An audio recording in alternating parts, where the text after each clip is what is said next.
శ్రీనిలయం కార్యక్రమానికి స్వాగతం.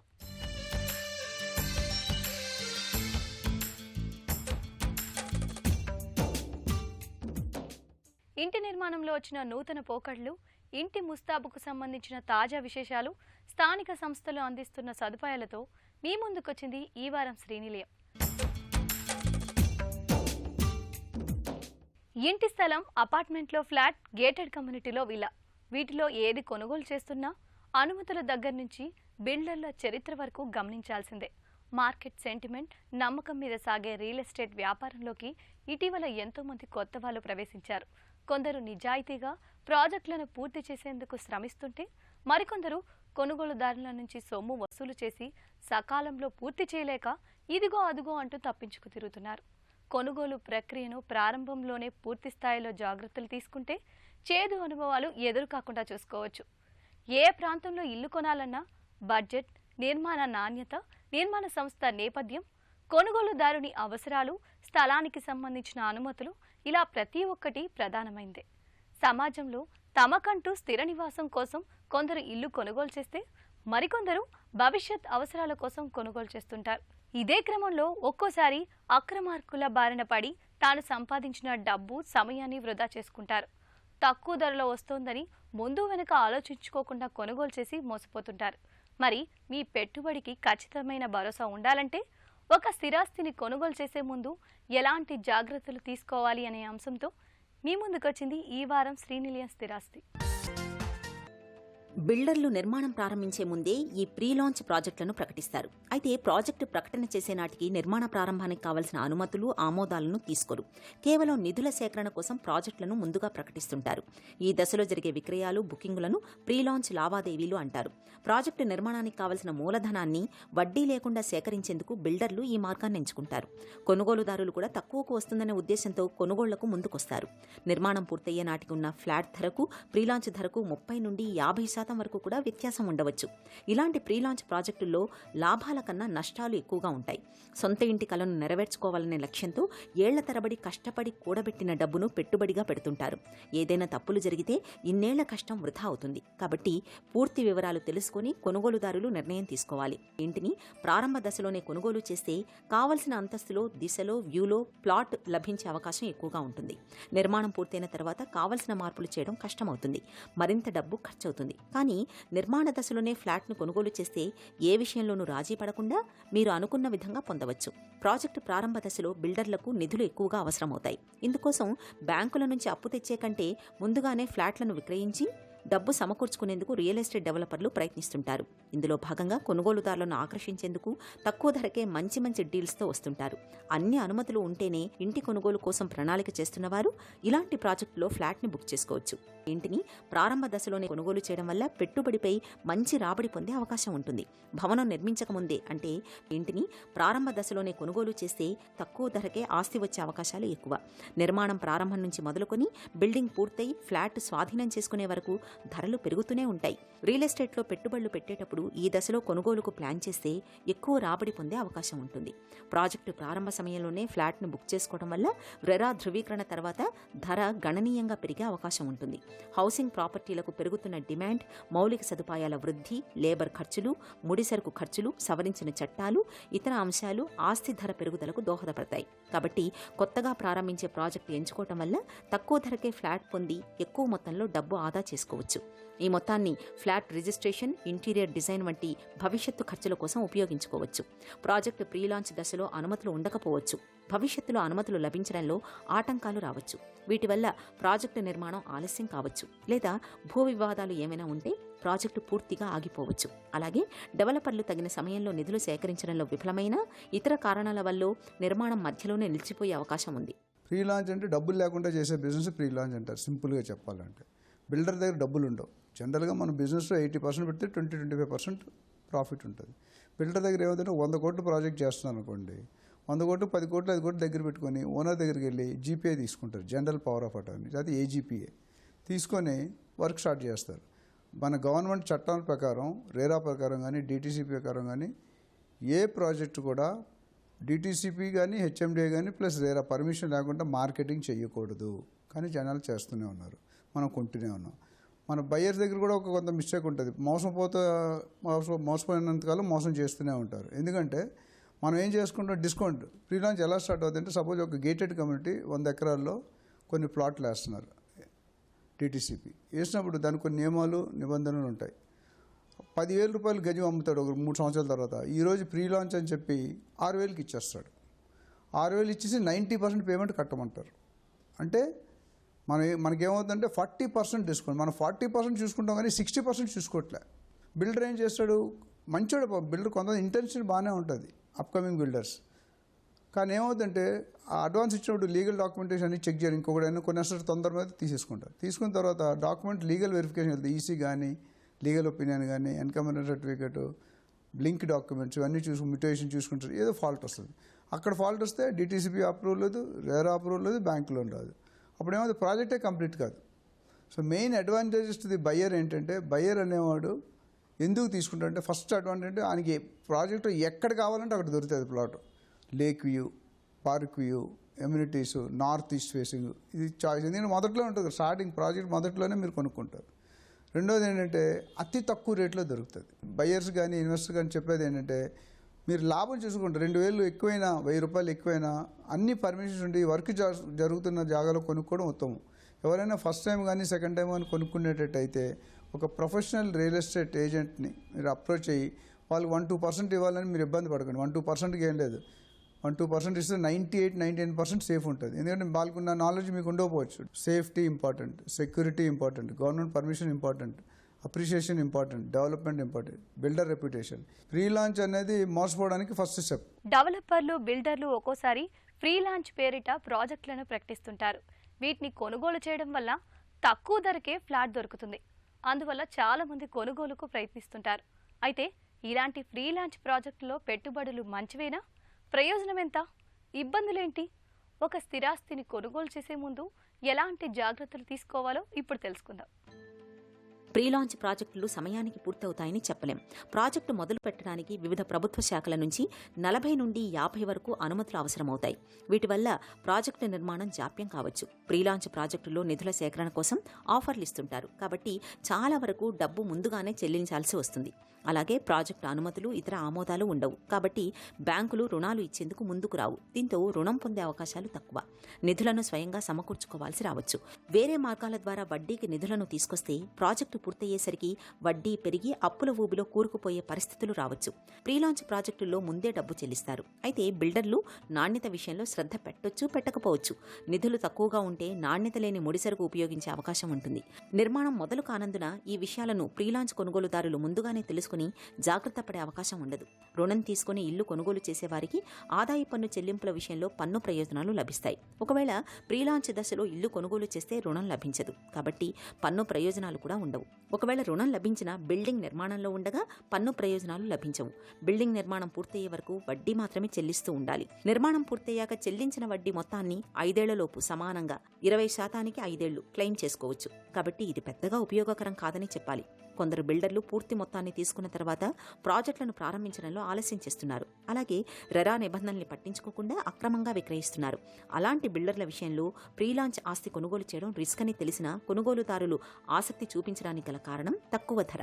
ఇలాంటి ప్రాజెక్టుల్లో పెట్టుబడి పెట్టే ముందు కొనుగోలుదారులు ప్రాజెక్టు ప్రారంభ ధృవీకరణ పత్రం, చట్టబద్ధంగా భవనాన్ని నిర్మించేందుకు డెవలపర్ తప్పనిసరిగా అనుసరించాల్సిన సూచనలతో ఉండే ఐఓడి చెక్ చేయాలి. 500 చదరపు మీటర్లు అంతకంటే ఎక్కువ విస్తీర్ణంలో చేపట్టే ప్రాజెక్టు లేదా 8 కంటే ఎక్కువ ఫ్లాట్లు నిర్మించే ప్రాజెక్టుకు రెరా అనుమతులు తప్పనిసరిగా ఉండాలి. అలాగే హైడ్రా పరిధిలో ఉందా లేదా చెక్ చేసుకోవాలి. ఇది లేకుండా ప్రీ లాంచ్ ఆఫర్లతో ఇళ్ల విక్రయాలు ప్రారంభించకూడదు. కాబట్టి ఇలాంటి వాటిలో పెట్టుబడులు పెట్టేటప్పుడు రెరా అనుమతి తీసుకున్నారో లేదో చెక్ చేయడం మంచిది. ప్రీ లాంచ్ ప్రాజెక్టులో పెట్టుబడులు పెట్టేటప్పుడు బిల్డర్ నమ్మకమైన వ్యక్తి అయి ఉండాలి. పారదర్శక లావాదేవీల రికార్డు ఉండాలి. చట్టపరమైన నియమాలను అనుసరించే వ్యక్తి అయి ఉండాలి. పరిశ్రమలో అతడికి ఉన్న అనుభవాన్ని, పేరును చూడాలి. ఇలా అన్ని రకాలుగా పరిశీలించిన తర్వాత మాత్రమే పెట్టుబడుల నిర్ణయం తీసుకోవాలి. సో రియల్ ఎస్టేట్ ఏజెంట్స్లో దాదాపు మనకు తెలియని వాటిలో 15-20 డిపార్ట్మెంట్స్ ఉన్నాయి. రీటైల్, కమర్షియల్, అన్ఫర్నిష్డ్, ఫర్నిష్డ్, ఎస్సీజెడ్స్, residential, commercial, gated community, farm plots, ఇన్ని సెగ్మెంట్స్ ఉన్నాయి. అందరూ అన్నింటిలో సెగ్మెంట్ ఎక్స్పర్ట్ కాలేరండి. సో ఫస్ట్ అండ్ ఫార్మోస్ట్ మీకు సేల్స్ వాళ్ళు కానీ రియల్ ఎస్టేట్ ఏజెంట్ కానీ మిమ్మల్ని ప్రమోటర్ని కలవనివ్వరు. మీరు ప్రొటెక్ట్ చేసుకోవాలంటే ఫస్ట్ 5-6 ప్రాపర్టీస్ చూడండి. ఒక ప్రాపర్టీ సెలెక్ట్ చేసుకోండి. మరి 20-30 ప్రాపర్టీలు చూస్తే కన్ఫ్యూజ్ అయిపోతారు. ఓన్లీ 3 to 5 ప్రాపర్టీస్ చూడండి. ఆ 5 ప్రాపర్టీస్ ఫస్ట్ ప్రాపర్టీ 0 డౌన్ చేసుకోండి. మీ అందరికీ నచ్చింది, ఫ్యామిలీతో మాట్లాడి టెక్నికల్గా వాస్తు ఆ ఒక్క ప్రాపర్టీ తాలూకా బిల్డర్ని 120% అపాయింట్మెంట్ తీసుకొని కలవాలి. చైర్మన్ కానీ ఎండీ కానీ వాళ్ళని కలిసి ఒక గంట సేపు టైం స్పెండ్ చేయండి. రెండోది లీగాలిటీ చెక్ చేయాలి, క్లియర్ టైటిల్.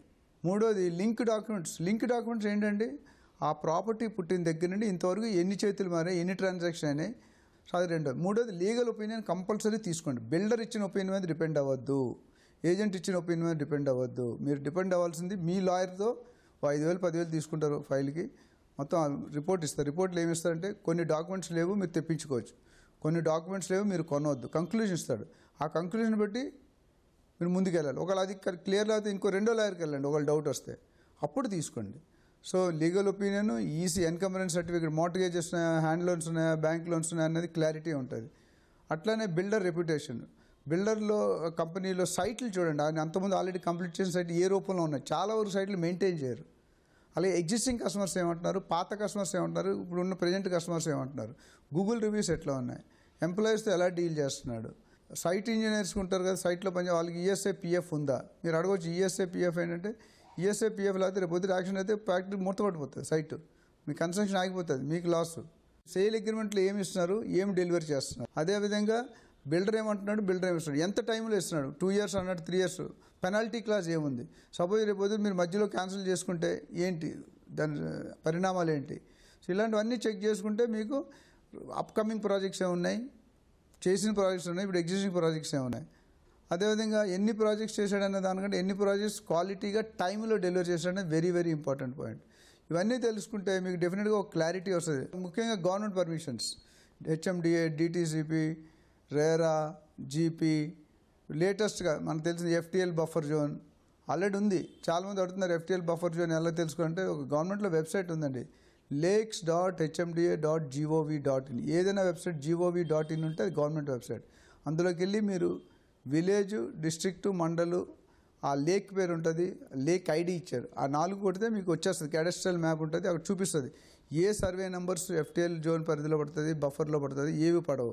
అదే సేమ్ ఇన్ఫర్మేషన్ మీరు ధర్నీలో కూడా కనుక్కోవచ్చు, same village, mandal, district Dharani. So 2 Tally చేసుకుంటాం. ఇవన్నీ చూసుకుంటే మీ పెట్టుబడి అనేది చాలా సేఫ్గా ఉంటుంది. ఉద్యోగంలో ఉన్నప్పుడు ఉద్యోగ బాధ్యతల రీత్యా వేరువేరు ప్రాంతాల్లో తిరగాల్సి వస్తుంది. కాబట్టి సొంతిల్లు కొందామన్నా ఎప్పుడు బదిలీపై వెళ్లాల్సి వస్తుందోనని కొందరు కొనుగోలు చేయరు.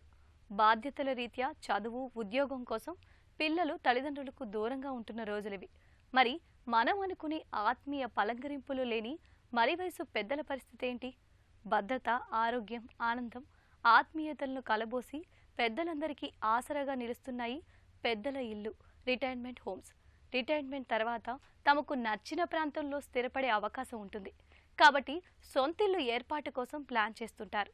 మరి మీరు కూడా రిటైర్మెంట్ తర్వాత నివాసించడం కోసం ఇల్లు కొనుగోలు చేయాలనుకుంటున్నారా? ఒకే వయసు గల పెద్దలందరినీ ఒకే చోట నివాసితులుగా కలపడంతో పాటు వారికి సౌకర్యంగా ప్రాజెక్ట్ నిర్మాణం, వస్తువులు పెద్దల అవసరాలకు, అభిరుచులకు తగ్గట్టుగా నిర్మాణదారులు రూపకల్పన చేస్తున్నారు. మరి పెద్దల ఇల్లు అనే అంశంపై ప్రత్యేక కథనం శ్రీనిలయం స్థిరాస్తిలో. అక్కడ 80 ఏళ్ల వయసులో భోగి పండ్లు పోస్తారు. వీకెండ్లో సాంస్కృతిక కార్యక్రమాలతో సందడి చేస్తారు. బర్త్డేలు, మ్యారేజ్ డేలతో సర్ప్రైజ్ చేస్తుంటారు. పండగ సమయంలో భక్తి పారవస్యంలో పులకించిపోతారు.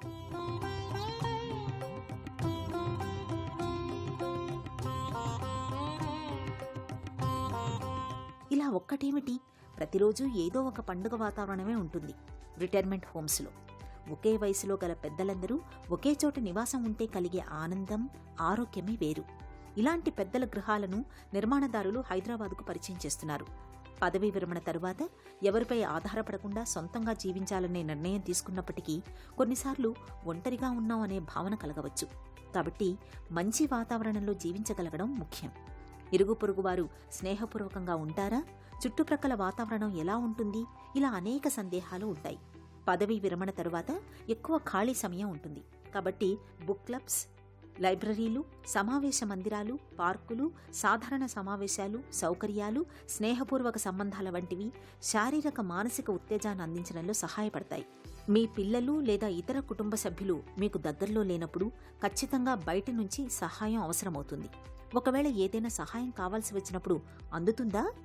ఇల్లు కొనుగోలు చేయాలనుకున్నప్పుడు చూడాల్సిన ప్రధాన అంశాలలో ఇది ఒకటి. ముఖ్యంగా పెద్ద వయసు వారికి పదవీ విరమణ తర్వాత భార్యాభర్తలు నివసిస్తారు. వయసు పెరిగే కొద్దీ ఇంటి పనులు చేయడం కష్టం. కాబట్టి మిగిలిన మొత్తాన్ని పెట్టుబడులకు మళ్లించి పదవీ విరమణ జీవితం కోసం నెలవారీగా కావలసిన రాబడిని పొందవచ్చు. పెద్దల అవసరాలకు తగ్గట్టుగానే రిటైర్మెంట్ గృహాలు నిర్మిస్తున్నారు ఇంటి నిర్మాణదారులు. పదవీ విరమణ చేసే నాటికి దాదాపు పిల్లలు వారి జీవితాల్లో స్థిరపడతారు. కాబట్టి వారి ఉద్యోగాల రీత్యా పిల్లలు మీతో ఉండలేకపోవచ్చు. జీవిత భాగస్వామితో కలిసి గాని ఒంటరిగా గాని జీవించాల్సి రావచ్చు.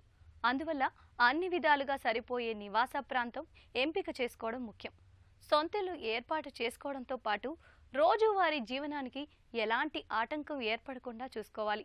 మరిన్ని విశేషాలు ఇప్పుడు నిపుణుల మాటలో తెలుసుకుందాం. ఒక మనిషి ఏ స్థాయిలో ఉన్న వాళ్ళైనా సరే, చిన్న స్థాయి కావచ్చు, పెద్ద స్థాయి కావచ్చు, భరించలేనిది ఏమిటంటే ఒంటరితనం. ఒంటరితనం అనేది చాలా ఒక కరెక్ట్ చెప్పాలంటే ఒక కథ కూడా చెప్తాను. ఒంటరితనం ఒక శాపం అని.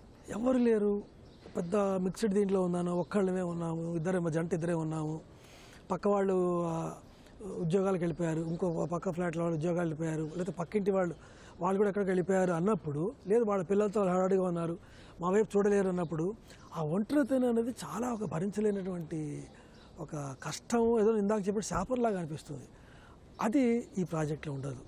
ఈ సీనియర్ లివింగ్ కాన్సెప్ట్ అనేది సాకేతనిస్ సంస్థ ఎండి గారైన రాధాకృష్ణ గారు, ఆయన చుట్టూ ఉన్న ఫ్రెండ్స్ కానివ్వండి, రిలేటివ్స్ కానివ్వండి, పెద్దవాళ్ళ పరిస్థితి చూసి సీనియర్ లివింగ్ అనేటువంటి ఒక కాన్సెప్ట్ ఆలోచించారు. మారుతున్న లైఫ్ స్టైల్, ఉద్యోగ అవకాశాల నుంచి చాలామంది నెక్స్ట్ తరం పిల్లలు ఫారిన్ కంట్రీస్కి వెళ్ళటము, వేరే స్టేట్కి వెళ్ళిపోవడం జరుగుతున్నది. దానివల్ల పెద్దవాళ్ళు ఇంట్లో ఒంటరి వాళ్ళు అయిపోతున్నారు. వాళ్ళకు కావాల్సినటువంటి సపోర్టింగ్ సిస్టమ్స్ ఇప్పుడున్నట్టుగా 2005, 2006 ఆ రోజుల్లో ఈ స్విగ్గీలు కానీ ఊబర్లు కానీ ఎక్కువగా లేవు. అందుకని వీళ్ళే ఎవరికి అవసరమైనా ఇద్దరిలో పెద్దవాళ్ళు భార్యాభర్తలో బయటకు వెళ్ళాల్సి వచ్చేది. ఇవన్నీ చూసి సపోర్టింగ్ సిస్టమ్, ఒంట్లో ఓపిక లేదు, హోటల్కి వెళ్ళాలంటే మళ్ళీ బయటకు వెళ్ళాలి, లేకపోతే ఎవరి ద్వారా తెప్పించుకోవాలి. ఇవన్నీ చూసి మా బావగారు ఏం చేశారంటే పెద్దవాళ్లకు సరైనటువంటి కావాల్సిన సపోర్టింగ్ సిస్టమ్స్ అన్ని పెట్టి ఒక ప్రాజెక్ట్ చేస్తే అందరికీ చాలా ఒక అనుకూలంగా ఉంటుందని ఆలోచించారు. అదే సాకేత్ ప్రణామ్ అని రూపుదిద్దుకొని, ప్రణామ్ అంటే hour Pranam to the elders. దానిలో ఏమవుతుందంటే ఇప్పుడు ఇందాక చెప్పినట్టు బీపీలు కావచ్చు, షుగర్, అక్కడే నర్సెస్ ఉంటారు, అవసరమైతే డాక్టర్స్ వస్తారు. అర్జెంటుగా మెడికల్ ఫెసిలిటీ వెళ్ళాలంటే ఒక అంబులెన్స్ ప్రొవిజన్ ఉంటుంది, ఒక అటెండెంట్ ఉంటాడు, వాళ్ళకి ఏం కావాలన్నా కూడా అన్నీ అందుబాటులో ఉంటాయి. తర్వాత ఓపిక లేదు అసలు వంట నేను చేసుకొని హ్యాపీగా చేసేంతకాలం చేసాము, నాకు ఎవరైనా చేసి పెడితే బాగుంటుంది అనుకుంటే ఆ ఫెసిలిటీ కూడా క్యాంటీన్ ఫెసిలిటీ ఉంటుంది. ఇలాగా కావాల్సినటువంటి వీలైనటువంటి అన్ని వసతులు ఏర్పరిచి సాకేత్ ప్రణామ్ అని చేసి 2011లో ఆల్మోస్ట్ ఆ ప్రాజెక్ట్లో ఉన్నటువంటి 333 ఫ్లాట్స్ హ్యాండ్ ఓవర్ చేసాం. ఈరోజు నేను నా ఒక మాట చెప్పుకోవాలన్నా, ఒక అవసరం చెప్పుకోవాలన్నా కూడా ఎవరు ఉండని పరిస్థితి. అట్లాంటప్పుడు అందరూ సీనియర్ లివింగ్ అనేప్పటికీ ఏమవుతుందంటే అందరూ కూడా ఒకరితో కలవడానికి ఇష్టపడతారు, ఏ టైంలో అయినా కలవడానికి ఇష్టపడతారు. వాళ్ళ అనుభవాలు పంచుకోవాలన్నా, వాళ్ళ నాలెడ్జ్ షేర్ చేసుకోవాలన్నా కూడా చక్కగా ఆనందంగా ఒకరితో ఒకళ్ళు సంతోషంగా కలుస్తారు ఇక్కడైతే. అదే మీకు మిక్స్డ్ ఏజ్ గ్రూప్ ఉండే చోట ఈ అవకాశం ఉండదు. ప్రాజెక్ట్ అంతా యాంటీస్కిడ్ ఫ్లోరింగ్గా ఉంటుంది. ప్రాజెక్టులోని మొత్తం స్థలంలో కేవలం 30% మాత్రమే నిర్మాణం ఉంటుంది. మిగిలిన 70% ఓపెన్ స్పేస్, చెట్ల కోసం కేటాయించారు. రెస్టారెంట్, ఏసీ డైనింగ్ హాల్ కూడా ఉంటుంది. నివాసితులు కావాలంటే డైనింగ్ హాల్కు వచ్చి భోజనం చేయవచ్చు, లేదా ఫ్లాట్కే పంపిస్తారు. ఇంట్లో పనులకు ప్రత్యేకించి పని మనుషులుంటారు. 24 గంటలు సీసీ కెమెరాల నీడలో కట్టుదిట్టమైన భద్రత ఉంటుంది. రిటైర్మెంట్ హోమ్స్ నిర్మాణంలోనే కాదు, వసతుల ఏర్పాట్లలోనూ పెద్దల అవసరాలకు తగ్గట్టుగానే ఉంటాయి. ఉదాహరణకు పెబల్స్ మీద వాకింగ్ ట్రాక్, గెరియాట్రిక్ జిమ్, పచ్చని చెట్ల గాలిని పీలుస్తూ కూర్చోడానికి వీలుగా బెంచీలు, యోగా, meditation hall, library, indoor swimming pool, ఇలా గేటెడ్ కమ్యూనిటీల్లో ఉండే ప్రతి ఒక్క వసతులు ఇందులోనూ ఉంటాయి. అంబులెన్స్, ప్రతి బ్లాక్లో ప్రత్యేకంగా నర్స్, అటెండర్ అందుబాటులో ఉంటారు. ఒకేసారి 200 మంది కూర్చొని సాంస్కృతిక కార్యక్రమాలను నిర్వహించుకునేందుకు వీలైన మల్టీపర్పస్ హాల్ కూడా ఉంటుంది. ముఖ్యంగా పెద్దల అవసరాలకు తగ్గట్టు సౌకర్యాలు అక్కడ ఉంటాయని నిపుణులు చెబుతున్నారు. ఫ్యామిలీస్లో తల్లిదండ్రులు ఎంతో కష్టపడి పిల్లల కోసం ఆదా చేసి వాళ్ళకేదో ఇవ్వాలని, వాళ్ళకి మంచి చదువు చెప్పించాలని, వాళ్ళకి ఎంతో ఉన్నత స్థానం రావాలని కోరుకుంటూ కష్టపడతారు. తర్వాత వాళ్ళకి పెళ్లి చేయాలని తాపత్రయపడతారు, తర్వాత వాళ్ళు పెళ్ళిన తర్వాత వాళ్ళ పిల్లల్ని చూడాలనుకుంటారు. మరి వాళ్ళ గురించి వాళ్ళు ఆలోచించినది ఎప్పుడు? సరే పెద్దవాళ్ళు అయిపోయాం, మనవాళ్ళని చూసాం ములబడిపోవటం అంటావా? కాదు కదా. చక్కగా వాళ్ళకి వాళ్ళంటూ ఎంజాయ్ చేయాలి, వాళ్ళకు వాళ్ళుగా కొంత ఆనందించాలనేటువంటి ఒక విధానము ఆలోచనే మా పరిణామానికి కారణమైంది. పెద్దవాళ్ళు మేము చేయాల్సింది మా జీవితంలో అయిపోయిందని మూల కూర్చోవాలనేది కాకుండా మేము చేసుకోవాల్సింది చాలా ఉంది, మేము ఎలాంటి ఇబ్బందులు బాధాబందులు లేని టైంలో ఆనందించాల్సి చాలా ఉంది అనేటువంటి చెప్పేదే మా సాకేత్ ప్రణామ్ కాన్సెప్ట్. ఇక్కడ కిల్లింగ్ ది టైం అనేది ఇక్కడ ఒక ప్రాబ్లమే కాదు. చాలామంది పెద్దవాళ్ళు ఏముందా ఎదురు చూస్తున్నాం అంటారు. నేను అంటాను, ఎందుకు ఎదురు చూడాలి మీరు అంటాను. ఇక్కడ ఎదురు చూడడం అనేది అవసరం రాదు. రకరకాల ప్రోగ్రామ్స్ పెట్టుకుంటారు. దానివల్ల ఏమవుతుందంటే ఎలాంటి బాధలబందీ లేకుండా, ఎలాంటి ఇబ్బందులు లేకుండా ప్రశాంతంగా ఆనందంగా హ్యాపీగా లైఫ్ గడుపుతారు. ఈ లైఫ్ కావాలనిపిస్తుంది. ఈ ప్రాజెక్ట్ కాన్సెప్ట్ ఎందుకు కావాలన్నటువంటి ఆలోచన విధానం గురించి చెప్తున్నాను. నా ఉద్దేశం ప్రకారం ఫ్యూచర్లో కూడా ఇలాంటి కాన్సెప్ట్స్ పెరుగుతాయి. ఇప్పటికే దీని గురించి చాలామంది మాట్లాడుతున్నారు. అది ఏదో ఒక ఓల్డ్ ఏజ్ హోమ్ అన్నట్టు కాదండి, సీనియర్ సిటిజన్స్ లివింగ్ అనేవాళ్ళము. తర్వాత ఇప్పుడు బాగా పాపులారిటీ పెరిగింది ఈ స్టైల్ ఆఫ్ లివింగ్కి. ఎంతో పెద్ద పెద్ద ఉద్యోగాలు చేస్తారు, ఎంతోమంది వాళ్ళ వృత్తిలో ఎంతో నైపుణ్యం పేరు ప్రఖ్యాతులు తెచ్చుకుంటారు. ఒక వయసు వైపు వచ్చిన తర్వాత వాళ్ళ దానికి వాల్యూ ఎక్కడ కనపడదు, టాలెంట్ చూపించుకోలేరు. వాళ్ళు కూడా ఇట్లా ప్రాజెక్టులకు వస్తే ఇక్కడ లీడర్షిప్ తీసుకొని వాళ్ళు ఇక్కడ మిగతా ఉన్న వాళ్ళ దగ్గర కూడా చక్కగా వాళ్ళని కూడా ఒక యాక్టివిటీస్ క్రియేట్ చేసి ముందుకు తీసుకెళ్ళచ్చు.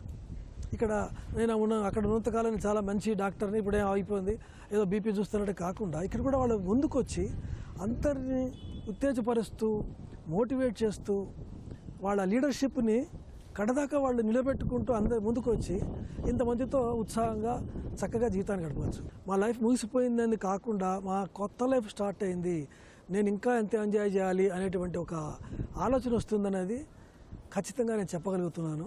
ఇది నేటి శ్రీనిలయం. ఈ కార్యక్రమానికి సంబంధించిన అభిప్రాయాలు, సందేహాలు మాకు తెలియజేయండి. మా చిరునామా Srinilayam, ETV Ramoji film city, Hyderabad 501-512. మా ఇమెయిల్ అడ్రస్ srinilayam@etv.co.in. మరికొన్ని తాజా అంశాలతో వచ్చే వారం మళ్ళీ కలుద్దాం. అంతవరకు సెలవు, నమస్తే.